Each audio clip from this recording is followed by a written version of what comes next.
And how do you know you love him? He touches my soul all the time. He's such a good man. I love his spirit. He's kind and he cares for people, and he's a phenomenal father. And I just feel his love, and we have mutual values. Amazing. And so it's just a great life. And do you obey him?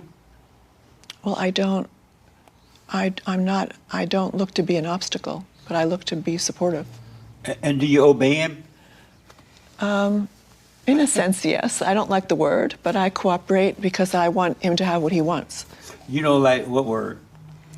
I don't know that I like the word obey.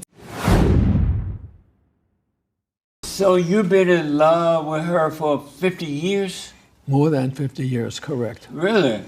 And we're going to get into the book and how all that came about. But what does that feel like to be in love with the same person for more than 50 years? What does that feel like? She's totally different than she was. When you first met her? Yeah. And what's the difference? What was she like when you first met her and now? When I first met her, she was very cooperative. She did whatever I wanted. And we had 10 years of a lovely marriage. Right, 10 years. And then she went back to graduate school, got her degree, and she changed. All hell broke loose. Well, she started having her own ideas of how things should be. Wow. And she wasn't so cooperative. Really? And so why did you send her back once she started acting that way? Why didn't you send her back home to her parents? We had 2 kids. Oh. And if it wasn't for that, I would have left. Amazing. Did you know that before today? I don't believe him. You don't believe him? You know, I think. Speak a little louder for me. I think our motivation to work on things definitely came from having 2 children, right. and maybe we wouldn't have been as determined to find solutions to our differences. But so children are a great motivator. Yeah, that's for sure. And so it might be true. But didn't you change after 10 years? You became a different person. Well, yeah, I think when couples get together, they accentuate their affinities, and so there's, we agreed on a lot of things, and then over time, you realize you're different, and that's when conflicts arise. Yeah. And it's a natural evolution. There's nothing wrong, but it can be very complicated and painful for couples because they don't understand it. Are you surprised he stayed with you after you changed? After 10 years, you changed? Are you surprised? Except for the children, are you surprised he stayed with you? Gosh, it was a very tense time, and it wasn't a pleasant experience for me either. But I come from a family where my mother was divorced when I was very young, and I lived for a while without any dad, and then I had a new father, and I just appreciate a mother and a father together. Yeah. It makes a big difference. And so for each of our unique reasons, we persevered, and we found mentors who helped us learn and grow. We wouldn't have known how to do it without that. Do you love him now, 50 years later? With all my heart. You do? Mm-hmm. And how do you know you love him? He touches my soul all the time. He's such a good man. I love his spirit. He's kind and he cares for people, and he's a phenomenal father. And I just feel his love, and we have mutual values. Amazing. And so it's just a great life. And do you obey him? Well, I don't look to be an obstacle, but I look to be supportive. And do you obey him? In a sense, yes. I don't like the word, but I cooperate because I want him to have what he wants. You don't like what word? I don't know that I like the word obey. It's a religious word for sure. Right. But if I have a strong point of view, we have calm conversations, and we sort it out. I don't do anything that I think compromises my soul. But we found a way to work together where it's, to do what Michael wants me to do is really a pleasure and an honor. Nice. And why don't you obey him? Because I'm an American child of the '60s, and so there's a certain spunky thing about me, and so I have to check my own point of view and not ignore it. Amazing. Does she obey you, Michael? When we have a disagreement, we have processes that we have been practicing for 40 years that allow us to share deeply with each other. And it allows me to see, oh, look how she experiences the world. It's so different than how I experience it. Yes. And that's why she thinks that way, and that's why she has these strong opinions. Oh, and it forces me to expand my perspective, and the same for her, to expand her perspective, and then we have to come to agreement. Yeah. But it's not quite the obey, but it is listening to each other with an open mind and open heart and expanding our point of view, and then we have to come to an agreement. Yeah. What a mess. Turn that fan out for me. What a mess. You mentioned that obey is a Christian religious way. Are you guys Christians? Because I think I heard one of you guys are Jewish, right? We're both Jewish. I have a Christian seminary education. I have a PhD from Claremont School of Theology, and I went to Union Theological Seminary in New York as well. Oh. I was a chaplain at St. Joseph Hospital. Really? Mm-hmm. So you're a Christian or Jewish? I'm Jewish, but Christianity is, a brother sister to Judaism. It's very close. Oh. And I'm, happy to participate in valuing and respecting Christianity with a deep heart. Oh, okay. And so are you Jewish or Christian? Jewish. You're Jewish.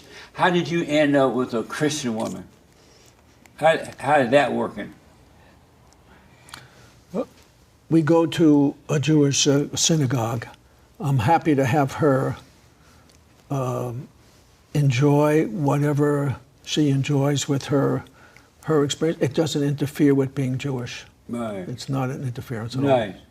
I like when I was growing up, it was understood that Judaism and Christianity was like brother and sister one. Yes. So I grew up with that all my life.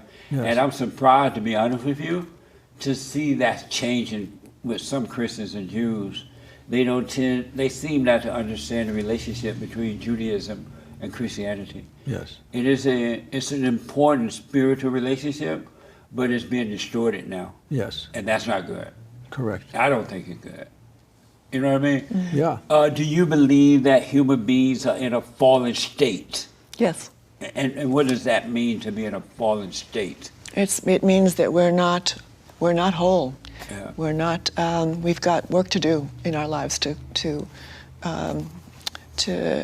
improve ourselves, to learn, and to connect with our source. Yeah. Do you believe that human beings are in a fallen state today? Yeah, they are, and that's why we have laws and rules that you have to obey them, because left to yourself, not going to happen. I know. What a mess, huh?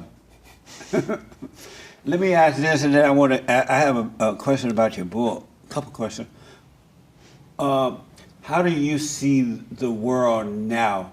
When you look around your environment in the United States and even around the world, but especially in the United States, how do you see things today as opposed to the way it was when you were growing up? It's changed quite a bit. When I was growing up, I'm 74, most women were not working. Yeah. They were home with the kids. Yeah. And if you were working, it was just some part-time stuff, or the kids already were grown.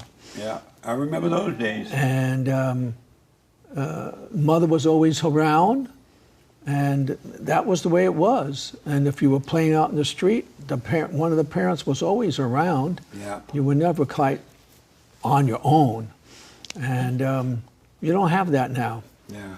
And when I was a kid, Friday afternoon in public school in New York City, you had services, you read from the Bible, you said prayers, you sang hymns. Whatever religion you were doing that. Yeah. And at 1964, it stopped. Amazing. And I missed that a lot. That was my favorite time of being in school. And I missed that. And so now kids don't even get an opportunity to learn any of that in school. Yeah. And so there's a lot of things that are different. And women now have changed so much. They are taught to be masculine. Yeah. And they're not taught to be nurturing. Everything has to be done a certain way. You're at work, you got to do it, you got to do it. And then you come home, and it's hard to be nurturing. It affects the family life a lot. Yeah. I would never marry a woman that is not willing to stay home and watch over my children. You agree that? That's the best thing. Yeah. Now, the other way that I grew up, my mom would go to the family store, and we were all at the store together, Yeah. and we were all working together as a team. Yeah. So that's a different way. You used to get a lot of that. Now you don't have that. Do you agree that a man should not marry a woman who's unwilling to stay home and watch over his children? Oh, that's a complicated question. You know, we're a partnership world now. We don't people in America don't live out of ancient rules. They're making it up on their own. And the philosophy of this era is partnership. And every husband and wife is, you know, making up their own system. And what do I believe? I think husband and wife need to be on the same page. They need to be planning their lives. They need to be, the children are number one after, you know, they need to create a life that works for everyone concerned. I don't know that I would force a certain model on every family. This is not a time in our society where that's going to work. But children are having a hard time. Right. Husbands and wives are having a hard time. And do you agree that a man shouldn't marry a woman that's unwilling to stay home and watch over his children? If she's unwilling, that's a different problem. You know, why have children if you're going to have other people raise them? Right. And so should a man marry a woman that's unwilling to stay home and watch over his children? You know, I think couples have those abstract conversations when they're dating, and then they get married, and a couple of years pass, and it doesn't matter what you talked about over dinner when you were dating. People evolve over time, and so you know, a man can have a woman's word that she's going to stay home with the children, but move the clock a couple of years, and things change, and that's the society we live in. Right. And should a man marry a woman that's unwilling to stay home and raise his children? If she says she's unwilling, and that's your condition of satisfaction, that you shouldn't marry that woman. I agree. And you should have those conversations before you get married. Absolutely. Absolutely. It's very important to have those conversations. So when you're dating, Barbara teaches people when you're dating, I'm stealing your information here, you date 3 people at once, and when you realize this person is not the right person for me to be dating and I'm not going to marry them, you take them off the dating list, and then you have a new person you put in. And you don't settle for one person until you talk with them and they say, you know, I'd like to get married and I want you to be my partner in life. And then you got to talk about all these things. You say, well, let's think about it. I want this, I want that, I want to stay home with the kids, or I don't want to stay home with kids, or I don't want kids, or I do want. You got to get that all straightened out before you commit. Then when you commit, you're no longer dating. But you don't spend 5 years with someone and then figure out 5 years later, gee, you don't want children. Oh. Like, what the? That's right. So the background of that kind of interview is that most people date one person at a time. Yeah. They get attached, and they, you know, if they enjoy the attachment, they go on and make serious commitments without really seeing how other people think and without exploring all those questions. Yeah. And so it's, you know, they marry emotionally without really interviewing properly. I tell guys all the time now that when you meet a woman, you go out to lunch or dinner. On that very first date, you ask that woman, are you willing to obey me if we should get married? If she says no, get up and walk away. Leave her at the table and just walk away. That make sense? That's a tough word, obey, in this generation. It's a hard word, but It's a true word, though. it's such an interesting word. What we teach our couples is that you've got to be able to talk with each other and listen to each other. So even if you're going to obey the husband, because he's the head of the household, He's the head of the woman. you still have to listen to each other. Yeah. And that's tricky.